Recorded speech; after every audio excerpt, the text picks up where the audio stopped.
লামডিং নদীৰ পাৰ ইষ্ট লামডিং অঞ্চলৰ বাসিন্দা ২৭ বছৰীয়া যুৱক অভিজিত দাস দুৰাৰোগ্য কেঞ্চাৰ ৰোগত আক্ৰান্ত হৈ জীৱন আৰু মৃত্যুৰ সৈতে যুঁজ চলাই গৈ আছে।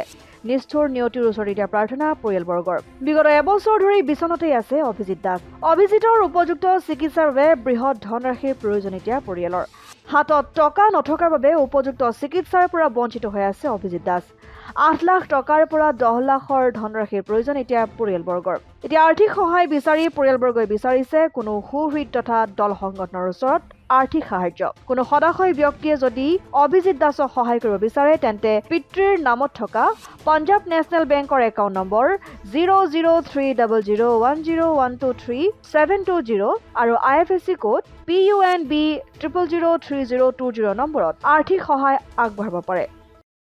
ছেলেটার ফার্স্টে পেট ব্যথা হয়েছিল, তারপরে ডিপু গেলাম, ডিপুতে ট্রান্সফার করলো জিএমসি গেলাম, তারপরে এখানে ট্রিটমেন্ট ভালো হইতে আসে না, তারপরে নিয়ে গেলাম হায়দ্রাবাদেও পয়সা লেগে করতে পারলাম না, গুয়াহাটি নিয়ে অপারেশন করলাম, বাইপাস সার্জারি, পাইল ক্যান্সার, তারপরে মেট্রোতে কেমো দিলাম, কেমো দেওয়ার পরে আরও খারাপ হয়ে গেছে।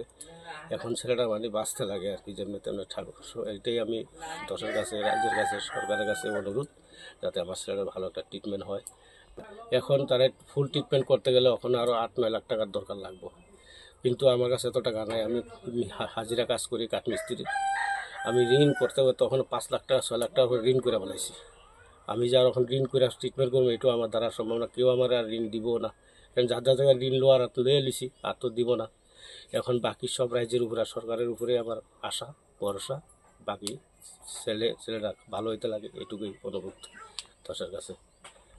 সাহায্য চাইতেছি যাতে আমার হাজব্যান্ডটা ভালো হয়ে যাক, সবাই একটু হেল্প করো।